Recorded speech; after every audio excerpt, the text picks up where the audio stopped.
लाल रंग का लहंगा पहन रखा था। उस लहंगे में काफ़ी खूबसूरत और प्यारी लग रही थी। शादी बहुत धूमधाम से हो रही थी, लेकिन बारात की गाड़ियाँ देखकर तो मेरी आंखें फटी की फटी रह गईं। मेरी हैरत की वजह वह नहीं गाड़ियाँ या फिर वहाँ पर मौजूद अमीर लोग नहीं थे, बल्कि हकीकत ऐसी थी जिस पर सभी लोगों की निगाह गई थी और सब लोग इस बारे में बात भी कर रहे थे।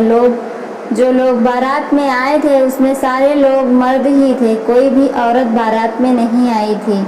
सिर्फ गिनती की 3 ही औरतें आई थी। एक औरत ने बताया कि वह लड़के की माँ है। दूसरी औरत कहने लगी कि मैं लड़के की बहन हूँ और यह हमारा इकलौता भाई है। मगर उन औरतों की उम्र में ज़्यादा फर्क नहीं लग रहा था। माँ और बेटी एक ही उम्र की लग रही थी। यह बड़ी ही अजीब और हैरान कर देने वाली बात थी। मन से बहुत खुश थी। उन्होंने अपनी बेटी की शादी की और सारी रस्मों को अंजाम भी दिया और फिर अपनी बेटी को विदा करने के बजाय और अपने ही घर में नीचे वाले कमरे में अपनी बेटी को शिफ्ट कर दिया। उनकी बेटी विदा होकर अपने ही घर से अपने ही घर में आ गई थी।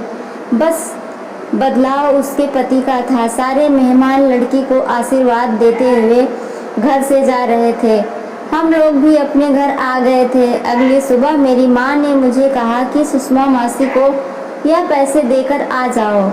कल रात को उन्होंने उस पैसे मुझे संभालने के लिए दिए थे। उन्होंने मुझसे कहा था कि यह पैसे मैं अपने पास रख लूं। यह 70,000 रुपये है जो मेहमानों के खाना खाने के बाद उनको दिए थे। ऐसा ना हो वह यह सोचे कि मैं उनसे पैसे लेकर उनको देना ही भूल गई। तुम जाकर अभी इसी वक्त ही वह पैसे उनको देकर आओ और हाँ, उनसे यह भी कहना कि वह तुम्हारे सामने ही इन पैसे को गिन लें। कहीं ऐसा ना हो कि उनको अपने पैसे कम लगें तो वह मुझे इस वक्त बता दे। माँ भी अब सुषमा मासी से काफ़ी डरने लगी थी। सुषमा मासी की बातें, उनके तेज जुबान और उनके अपशब्द की वजह से आप सब लोग उनसे दूर भागने लगे थे, मगर सुषमा मासी को इस बात से कोई फर्क नहीं पड़ता था। फिर मैं अपने घर से निकली और सुषमा मासी के घर चली गई। मैं उनके घर पर जाती ही यह देखकर हैरान रह गई कि उनके घर के दरवाजे पर लॉक लगा हुआ था। यह देखकर तो मुझे बहुत हैरत हुई थी।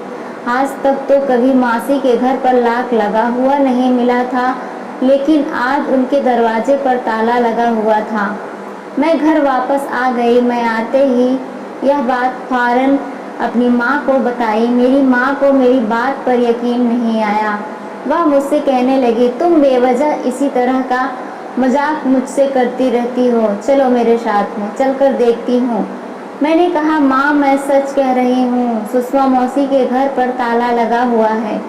मैं आपसे कोई मजाक नहीं कर रही। माँ मेरा हाथ पकड़कर घर से बाहर निकल गई थी और जब हम सुषमा मासी के घर पहुँचे तो माँ ने देखा कि वाकई सुषमा मासी के घर के दरवाजे पर ताला लगा हुआ था।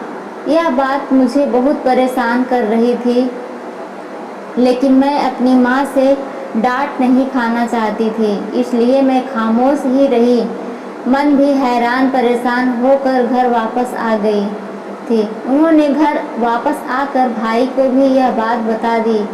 भाई ने कहा कि जरूर उन लोगों ने उनके साथ कोई धोखा किया होगा। तभी तो शर्म की वजह से रातों रात इन लोगों ने ही मोहल्ला छोड़ दिया होगा। मगर यह लोग मोहल्ला कैसे छोड़ सकते हैं? उनके घर में तो काफ़ी सारा सामान था, लेकिन हमें तो इस तरह की कोई खबर ही नहीं हुई। अगर यह लोग अपना सामान भी वापस लेकर गए होते तो मोहल्ले में गाड़ी की आवाज़ ज़रूर आई होती।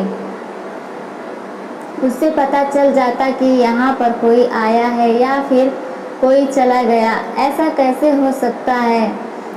सुषमा मासी रातों रात अपने तीनों बेटियों के साथ घर ही छोड़कर चली जाएं। हो सकता है दौलत का नशा सर चढ़कर बोलता है तो इंसान काफ़ी कुछ बन जाता है और फिर बाद में पछताने पड़ते हैं। मेरे भाई ने यह बात का तो बता तो दी थी, लेकिन मुझे उसकी बात पर बिल्कुल भी यकीन नहीं हो रहा था और यकीन अभी नहीं सकता था। मैंने तो अपने दिल में फैसला कर लिया था कि मैं सुषमा मासी के घर पर निगाह रखूंगी। हो ना हो वह इस घर के अंदर ही मौजूद होंगी। हो सकता है वह बाहर नहीं आना चाहती हो। शायद उनके साथ ऐसा हादसा हो गया है जिसकी वजह से वह परेशान है, या फिर वह इस दुनिया के वालों के सामने नहीं आना चाहती। शाम के वक्त मैं अपनी छत पर खड़ी थी, तभी अचानक मैंने एक अजीब सी बात देखी। मैं सुषमा मासी के घर की तरफ ही देख रही थी कि एक लाल रंग की गाड़ी आई और उस गाड़ी से एक लड़का उतरा। मैंने उसकी शक्ल को ध्यान से देखने में समझ नहीं आया, क्योंकि इतनी दूर से उसका चेहरा नजर नहीं आ रहा था। फिर उस लड़के ने अपनी जेब से एक चाबी निकाली और ताला खोलकर अंदर चला गया। उसने अंदर आते ही दरवाजे को बंद कर लिया। मैं यह सब कुछ अपने छत से ही खड़ी हुई देख रही थी। उसने दरवाजे को इस तरह से ताला लगाया कि बाहर से देखने वाले को ऐसा लगे कि घर में कोई नहीं रहा, लेकिन वह तो दरवाज़ा अंदर बंद करके चला गया था। मैं यह सब कुछ देखकर फौरन दौड़ते हुए नीचे अपनी माँ के पास आ गई और मैं अपनी माँ को सारी बात बता दी। मैंने माँ मुझे डांट दिया और गुस्सा होकर कहने लगी कि आइंदा मैं सुषमा मासी के घर के मामला में दखल अंदाजी ना करो। हम उनको मासी ज़रूर कहते थे, लेकिन हमारा उनसे कोई रिश्ता नहीं था।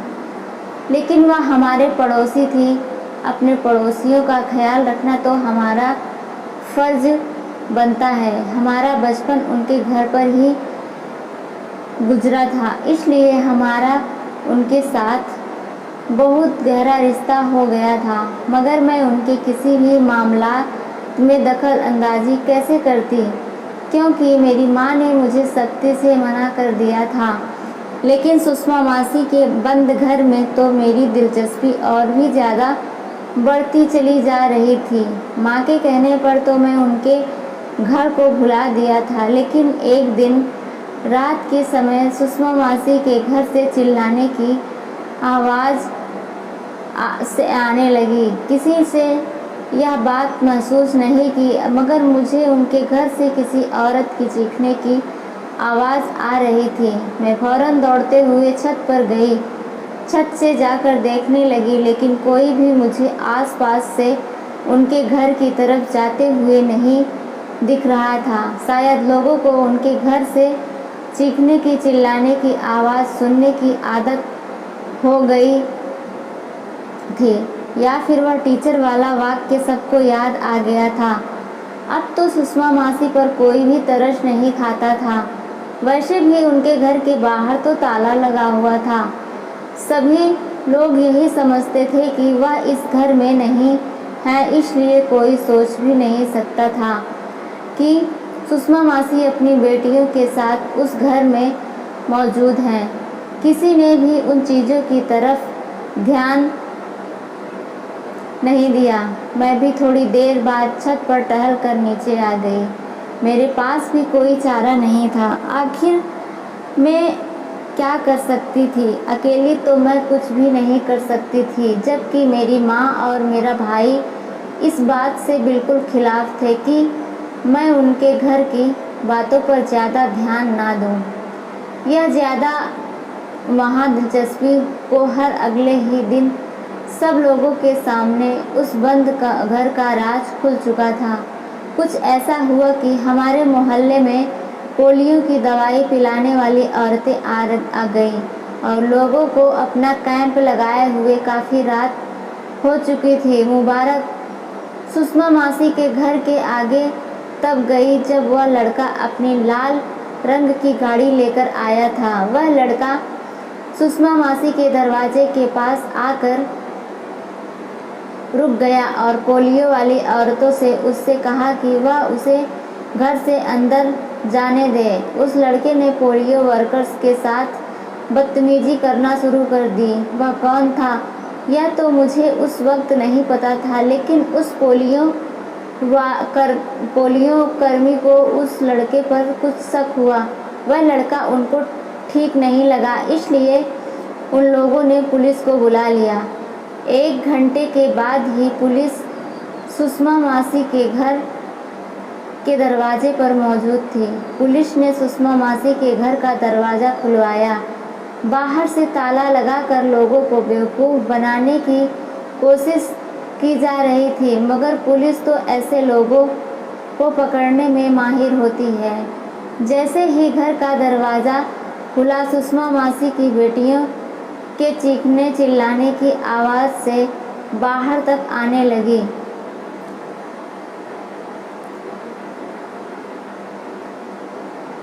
सुषमा मासी की बेटियों को घर के अंदर ही कैद किया गया था। उन्हें ऐसा लगा कि कोई उनकी मदद करने के लिए आया है, तभी वह चेक की पुकारती बाहर आ गई। सुषमा मासी भी काफ़ी घबराई हुई थी। सुषमा मासी की शक्ल देखकर तो ऐसा लग रहा था जैसे उन्होंने काफ़ी दिनों से कुछ खाया पिया ही नहीं हो। हम लोग यह सब कुछ देखकर हैरान रह गए थे। उन्हें आखिर हुआ क्या है? पुलिस की मदद से सुषमा मासी और उनकी तीनों बेटियां को बचा लिया गया। सुषमा मासी और उनकी तीनों बेटियां बहुत घबराई हुई थी कि वह हमारे घर आकर बैठ गईं। माँ उन सभी को पानी पिलाया। सुषमा मासी ने सबसे पहले मेरी माँ से माफ़ी मांगी और कहने लगी कि मुझसे गलती हो गई थी। मैंने तुम्हारे बेटे के साथ काफ़ी बदसलूकी की थी और मुझे लगता है कि शायद मुझे उस टीचर की भी बद्दुआ लगी थी जिसको हमने उसकी फ़ीस देने से इनकार कर दिया था। वह बेचारा तो हमसे अपनी ही मेहनत के पैसे मांग रहा था, लेकिन हमने उसे पर उल्टा इल्ज़ाम लगा दिया कि उस लड़के ने हमें कहीं का नहीं छोड़ा, लेकिन हमसे सारा बदला उस लड़के ने ले लिया जिससे मेरी बेटी की शादी हुई थी। मैं तो समझ रही थी कि वह लड़का बहुत अमीर है, इन तीनों का बोर्ड संभाल लेगा, लेकिन भगवान ऐसा किसी की बेटी के साथ भी ना करें। उसके घर में आते ही हम चारों माँ बेटी को घर में बंद कर दिया और घर में बाहर से ताला लगवा दिया। मेरी बेटी के साथ उसकी शादी हुई थी, उसने तो उसकी भी कोई लाज ना रखी। उसने डरा धमका कर हमसे मेरे घर के पेपर मांगे। उसने मुझसे कहा कि मुझे साइन कर दूं और घर उसके नाम कर दूं। मैं समझ गई थी कि उसके क्या इरादे थे, आखिर वह क्या चाहता है, और जो वह चाहता है मैं सबसे इनकार करती रही। मैं उसकी बात नहीं मानी। इस बात पर उसने हमको सबको एक कमरे में बंद कर दिया। अगर पुलिस नहीं आती तो हम सारी उम्र उस कैद में सड़ते रहते, इसलिए उसने घर से बाहर ताला लगाकर सबको यही जाहिर करवा दिया कि हम घर से बाहर गए हुए हैं, जबकि हम कहीं भी नहीं गए थे। मैंने अपनी ज़िंदगी की सबसे बड़ी गलती की। उस शख्स से हमें कहीं का नहीं छोड़ा। भगवान ने हमारी इज्जत पर कोई दाग नहीं आने दिया, वरना ना जाने मेरा और मेरी बेटियों का क्या होता। सुषमा मासी यह सब कहकर खूब रोने लगी और उनकी तीनों बेटियां बहुत डरी हुई लग रही थी। कुछ देर बाद पुलिस हमारे घर आई। पुलिस ने उन सब के साथ जो हुआ था उसके बारे में पूछताछ की। उनकी तीनों बेटियां इतनी डरी हुई थी कि उनके मुंह से एक शब्द भी नहीं निकला, लेकिन सुषमा मासी ने पुलिस को सब कुछ साफ साफ सच सच बता दिया। उस लड़की को पुलिस अरेस्ट करके अपने साथ ले गई। वह लड़का पहले भी और बहुत सारी लड़कियों के साथ शादी करके उनके घर वालों को टॉर्चर कर चुका है। हम सबको सुषमा मासी पर बहुत तरस आ रहा था, लेकिन अब हम क्या कर सकते थे। उनके साथ तो वही हुआ जो उनके भाग्य में लिखा हुआ था। कहते हैं ना, कि अपनी बेटी की शादी देखभाल कर करनी चाहिए। सुषमा मासी ने काफ़ी जल्दबाजी की थी। जल्दबाजी में किए हुए फैसला हमेशा गलत साबित होते हैं। उस लड़के को तो सज़ा मिल चुकी थी, लेकिन सुषमा मासी के दिल में जो उसने डर बिठाया था, शायद वह इतनी जल्दी उनके दिल से नहीं जाता। दोस्तों, उम्मीद करती हूँ आपको हमारी कहानी पसंद आई होगी। कहानी पसंद आई हो तो वीडियो को लाइक करें, चैनल पर नए हैं तो चैनल को सब्सक्राइब करें और हाँ, नोटिफिकेशन बिल्कुल ज़रूर दबाएं ताकि अगली अपडेट सबसे पहले आपको मिले। धन्यवाद।